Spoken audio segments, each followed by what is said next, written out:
ताजमहल को भारत की संस्कृति का एक मात्र प्रतीक बताकर विदेशियों को परोसने वाले लोग एलोरा केव में स्थित इस कैलाश मंदिर को देखकर क्या कहेंगे? आइए आपको कैलाश मंदिर के यात्रा पर ले चलते हैं और दिखाते हैं कि इतिहास के पन्नों में कितना कुछ हमने पीछे छोड़ दिया है।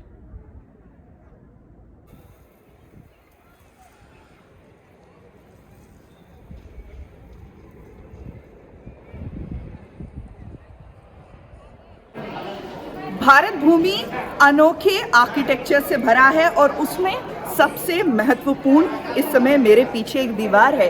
ये दीवार कहाँ की है? ये है कैलाश मंदिर, एलोरा केव्स में इस समय हम हैं और ये 16 नंबर की केव है जो सबसे ज़्यादा आकर्षण का विषय है लोगों के लिए। ये दीवार जरा देखिए, यहाँ की तस्वीरें आपको हम दिखा दें। ये दीवार, इस पे सबसे पहले तो यहाँ पर ये मूर्ति देखिए, ये रति और कामदेव की है।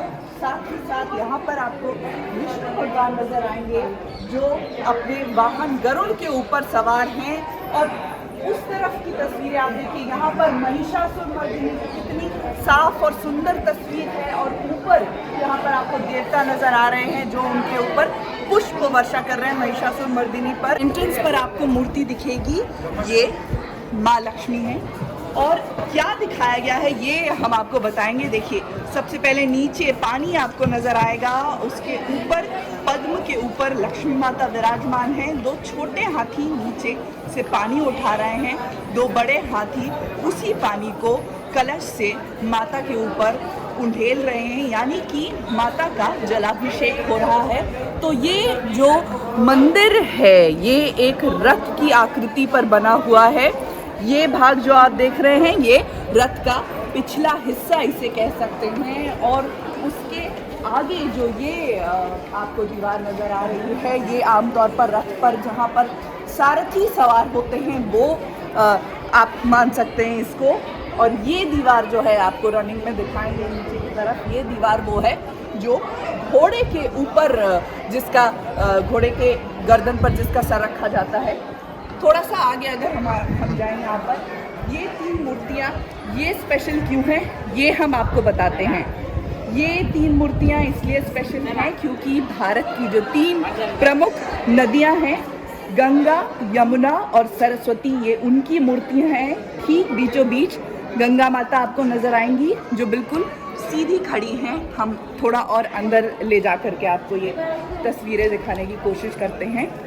ठीक बीचों बीच जो मूर्ति नज़र आ रही है वो गंगा माता की है, जहाँ वो सीधे यहाँ पर खड़ी नज़र आएंगी। और दूसरी तरफ जो 2 मूर्तियाँ और हैं, सरस्वती जी की और एक तरफ यमुना जी की, वो आपको झुकी हुई नज़र आएंगी। इसका क्या अर्थ है? इसका सीधा अर्थ ये है कि गंगा जी प्रमुख नदी है जिसमें सरस्वती जी और यमुना जी एक ट्रिब्यूटरी के तौर पर, क्योंकि वो उनमें आकर समाहित होती हैं, मिलती हैं, इसलिए ये संकेत दिखाया गया है। साथ ही साथ ये जो ऊपर की दीवारें हैं, अब मैं ज़रा उनकी तस्वीरें आपको दिखाऊंगी कि कैसे मोनोलिथिक जो इसको स्ट्रक्चर कहते हैं वो क्यों कहते हैं, यानी कि एक ही पत्थर को काट करके ऊपर से नीचे तक ये मंदिर जो है बनाया गया है। ये देखिए, ये जो हाथी की आकृति आपको दिख रही है, ठीक ये जो दीवारें हैं, इन दीवारों पर अब भी कहीं ना कहीं जो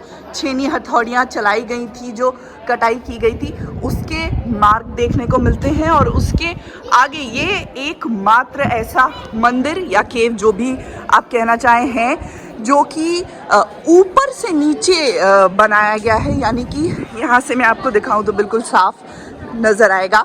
देखिए, वो जो पर्वत श्रृंखला आपको दिख रही है, वहाँ से ऊपर से काटना शुरू किया गया था मंदिर के लिए। जो काम शुरू हुआ, करीब 1000 साल से भी ज़्यादा पुराना ये मंदिर है।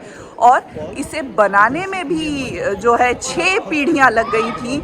तो ऊपर से नीचे काट करके ये एक मोनोलिथिक स्ट्रक्चर, जो कि एक तरह से ये कह सकते हैं कि एक अजूबा है, एक वंडर है भारत का। कैलाश मंदिर की ये दीवार, ये कौन सी कहानी बताती है? तस्वीरें हम आपको दिखाएंगे और उसके बाद बताएंगे। तस्वीरें यहाँ की सबसे पहले देखिए, ये भगवान श्री कृष्ण की कथा और महाभारत की कथा सिर्फ एक दीवार पर और कुछ कलाकृतियों में। देखिए कितनी सुंदर नक्काशी है। यहाँ शुरुआत होती है, भगवान श्री कृष्ण के जन्म की कथा आपको यहाँ पर नज़र आती है। धीरे धीरे देखिए आगे बढ़ते बढ़ते यहाँ पर गौ माता, जो कि हिंदू संस्कृति में बहुत महत्व रखती हैं। और क्योंकि यहाँ पर ऊपर की तस्वीरें देखिए, ये बाल कृष्ण हैं जो कि माखन चुरा कर खा रहे हैं और बांध कर रखा है माता ने, फिर भी माखन चुरा कर खा रहे हैं। ये तस्वीरें, तो ये श्री कृष्ण कथा, ये बकासुर का वध कैसे एक बालक रूपी कृष्ण भगवान ने किया, वो आपको नजर आएगा। आगे बढ़ते बढ़ते बढ़ते पूरी कृष्ण लीला ये 2 पंक्तियों में आपको नजर आ रही है। और आगे ऊपर से सबसे पहले शुरू करते हैं, आपको एक योद्धा नजर आ रहा है, एक पैर पर खड़ा, वो उन्हें अर्जुन आप मानिए। और इसके आगे पूरी महाभारत की कथा सिर्फ एक दीवार के एक हिस्से में। क्या बारीक नक्काशी, आप सोचिए कि ये एक मोनोलिथिक जो है स्ट्रक्चर है, और एक जो है छेनी या एक हथौड़ी गलत पड़ गई तो पूरा ये हाथ में गदा लेकर के भीम युद्ध करते हुए आपको नजर आ रहे हैं। पूरी आकृति या पूरा मंदिर, उस पर कलंक लग सकता था, कलुषित हो सकता था, लेकिन न जाने वो कौन लोग थे और कैसे ये जो मंदिर है इसको बनाया। और अब हम इतनी मॉडर्न टेक्नोलॉजी के बाद भी इसे संरक्षित कर पाने में भी असमर्थ हैं। तो इस दीवार के ठीक उस तरफ मंदिर की परिक्रमा लगाने के पहले, जहां हमने आपको महाभारत की कहानी और श्री कृष्ण जन्म का पूरा जो एपिसोड था वो दिखाया दीवार के ऊपर, अब यहाँ पर ये कैलाश मंदिर के भीतर आप ये तस्वीर देखिए, क्या सुंदर ये नक्काशी है और दिखाने की क्या कोशिश है। यहाँ देखिए प्रभु श्री राम, दशरथ जी हैं और गुरु वशिष्ठ हैं। सीताराम जी प्रणाम करके वन को निकलते हैं, हाथी पर सवार हैं। आगे ये जो द्वार है अयोध्या का, इसको लांघते हुए बढ़ते हैं और केवट का जो प्रसंग है, जहाँ पर केवट जो है भक्तिमय हो जाता है और प्रभु श्री राम से कहता है कि नहीं, मैं आपको नाव पर नहीं बैठाऊंगा, नाव पर बैठाया तो मेरी नाव भी स्त्री हो जाएगी, जैसे कि इसके पहले देखने को मिला है। तो उसको पैर धोने का मौका दिया प्रभु ने, अवसर दिया, और उसके बाद आगे बढ़ते हैं। अब यहाँ पर तीसरी लाइन में यहाँ ये तस्वीर आप देखिए, यहाँ पर कैसे जो मृग है, यहाँ पर आप देख सकते हैं, मृग का रूप लेकर के मारीच जो आया था सोने का मृग बन करके, ये भगवान ने मृग को मारा। और ये यहाँ पर बड़े जटाओं वाला रावण सीता माता का हरण कर रहा है, पुष्पक विमान पर बैठा करके उनको ले जा रहा है। और ये धीरे धीरे मैं कैमरा को पैन करके दिखाने की कोशिश करूँगी, ये राम लक्ष्मण जी हैं और राक्षसों से युद्ध हो रहा है, जो सारे एक के बाद एक करके प्रसंग दिखाने की कोशिश है। इसके आगे आपको दिखेगा कि वो प्रसंग भी दिखाएंगे। देखिए कैसे हनुमान जी जो है वो लंका जाते हैं समुद्र में छलांग लगा करके, और दूसरी तरफ उनको लंकिनी मिलती है जिसको वहाँ पर वो मुट्ठिका मारकर बेहोश कर देते हैं। और ये देखिए कैसे ये कोस्टल एरियाज़ दिखाते हुए श्रीलंका को, ये अशोक वाटिका है जहाँ पर जाकर के सीता माता के सामने वो अंगूठी, वो मुद्रिका डालते हैं, जिससे उनके मन को सांत्वना मिलती है और प्रभु का जो वो प्रतीक्षा कर रही थी प्रभु की, उसमें उनको एक आयाम मिलता है। और ये अंततः रावण को मारते हुए प्रभु श्री रामचंद्र जी। ये दीवार बहुत ही ये स्पेशल है, बहुत ही अनोखी है, और ये बाकी मंदिर की तस्वीरें भी हम आपको दिखा रहे हैं। अहंकार क्या होता है उसका स्वरूप यहाँ पर देखिए। ये वो तस्वीर है, मैं आपको दिखाने की कोशिश करूंगी कि नीचे आपको नजर आएगा रावण है जिन्होंने कैलाश पर्वत उठा लिया है अहंकार वश। और क्या हो रहा है देखिए, पार्वती माता जो है वो अपना बैलेंस खो रही हैं, वो पकड़ने की कोशिश कर रही हैं भगवान को, एक दासी भागती हुई नजर आ रही है। और तभी भगवान शिव अपने पैर के अंगूठे से कैलाश पर्वत को दबाते हैं और रावण का हाथ वहीं फंस जाता है। फिर शिव तांडव स्तोत्र के रचना करने के बाद रावण यहाँ से निकल पाता है। ये जो पीछे मूर्ति है इसे देखिए, भगवान शिव और पार्वती माता विराजमान है। श्री रामचरितमानस में भगवान शिव ही पार्वती माता को जो कथा है श्री राम की वो कहते हैं, जिसका नाम श्री रामचरितमानस तुलसी बाबा ने रखा है। और प्रसंग कुछ ऐसा है कि निज कर दास नाग रिपु छाला, नाग रिपु छाला यानी कि जो शेर की खाल है वो अपने हाथों से बिछा करके अपना आसन बना करके भगवान शिव वहाँ पर बैठे, तो निज कर दास नाग रिपुछाला, बैठे सहज ही शंभु कृपाला, और कुंद इंदुदर गौर शरीरा, भुज प्रलम्ब परिबंध मुनि चीरा। यानी कि लंबे हाथ हैं, मुनि जो कपड़े पहनते हैं वो कपड़े पहने हुए हैं और बैठे हैं। तभी जो है पार्वती माता वहाँ पर आती हैं और भगवान शिव से जो कथा, जो सकल लोक हितकारी, सोई पूछन चह शैल कुमारी, वही कथा जानना चाहती है। जिसके बाद भगवान शिव ने पार्वती माता को श्री रामचंद्र की कथा सुनाई। श्री रामचरितमानस वहाँ से उत्पन्न हुआ।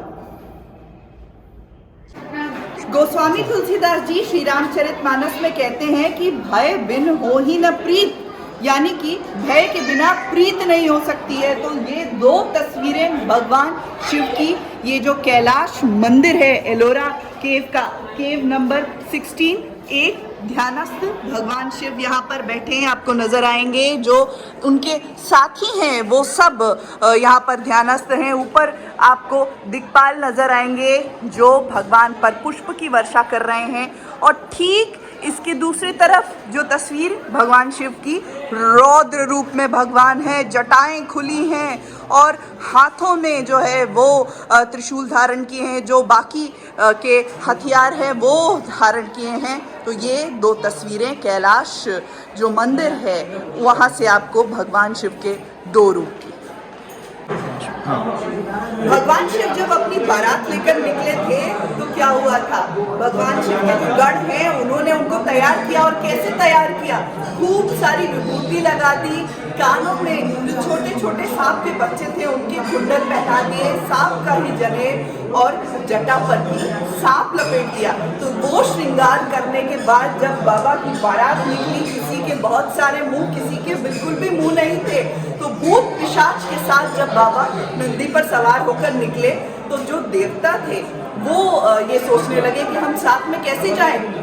लेकिन उस समय विष्णु भगवान ने हंसते हुए, मुस्कुराते हुए ये कहा कि जो अपना अपना समाज है लेकर सब अलग अलग, यानी कि जो लोग हैं वो अलग अलग डिवाइड होकर के बारात लेकर के जाएं। और बारात लेकर निकले तो कैसे विवाह हुआ वो आपको इस कैलाश मंदिर के दीवार पर ये तस्वीर देखने को मिलेगी, जहाँ बिल्कुल साफ देख सकते हैं कि कल्याणम, क्योंकि ये दक्षिण भारतीय पद्धति से बना हुआ है तो कल्याणम कहेंगे इसे, लेकिन ये शिव पार्वती जी का विवाह हो रहा है। और चेहरे पर भाव भंगिमा देखिए, जो एक्सप्रेशंस हैं वो भी आपको साफ नज़र आएंगे। ये कुंडल पार्वती माता के बिल्कुल वो साफ, यहाँ नीचे हाथों में हाथ और दुपट्टा लहराते हुए। और पूजा या विवाह कौन करा रहा है, ये ब्रह्मा जी बैठे हैं, अग्नि को साक्षी मानकर शिव पार्वती जी का विवाह करवा रहे हैं।